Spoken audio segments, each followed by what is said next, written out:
بسم اللہ الرحمن الرحیم۔ دشمن کو شکست دینے کا ایک وظیفہ آپ کی خدمت میں لے کر حاضر ہوا ہوں۔ دشمن کے شکست کا مسئلہ یہ ہے کہ آپ کو نیچا دکھانا چاہتا ہے، آپ کو مایوس کرنا چاہتا ہے، آپ کو مغلوب کرنا چاہتا ہے، آپ کے خلاف مقدمہ کروا رکھا ہے، آپ کے خلاف انکوائری کسی محکمے میں کھول رکھی ہے، آپ کے خلاف تھانے میں درخواست دے رکھی ہے، آپ کو مختلف حیلوں بہانوں سے پریشان کرنا، مایوس کرنا، نا امید کرنا، خودکشی تک پہ مجبور کر دینا اور محلہ علاقہ چھوڑ دینے کی ساری پوری پلاننگ کر دینا۔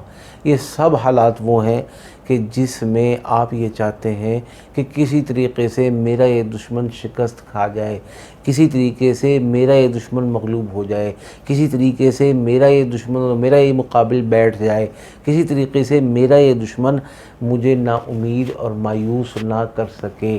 اس کے لیے بہت آسان عمل ہے۔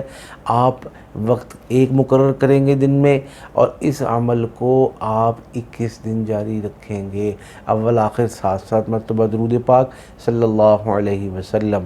اور اسماء الحسنہ میں سے ایک مختصر اسماء الحسنہ وہ ہے یا عزیزو، یا عزیزو، یا عزیزو، 1100 مرتبہ اس کا تصور رکھ کے پڑھیں گے۔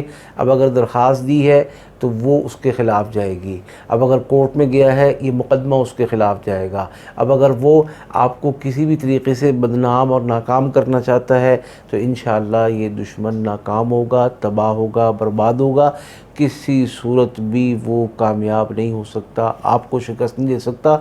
انشاءاللہ یہ شکست اس کا مقدر بنے گی، یہ شکست اس کا گھر دیکھے گی اور یہ شکست اس کی جڑوں میں اور جوڑوں میں بیٹھ کر اس کو نشان عبرت بنائے گی۔ جس نے کیا ہے اللہ نے اس کو پار لگایا ہے، کامیاب فرمایا ہے اور اس کی نسلیں پھلی ہیں پھولی ہیں۔ اور اس کا مقابل اگر دشمن تھا اور اس دشمنی میں وہ ناجائز تھا، ناحق تھا، تباہ و برباد ہوا ہے۔ آپ سب کو اس کی اجازت ہے، کریں انشاءاللہ سارے کی ساری خیریں اور اللہ کی طرف سے تمام اسباب آپ کے حق میں ہوں گے اور نظر آئیں گے۔ اللہ پاک ہم سب کو کامیاب و کامران فرمائے۔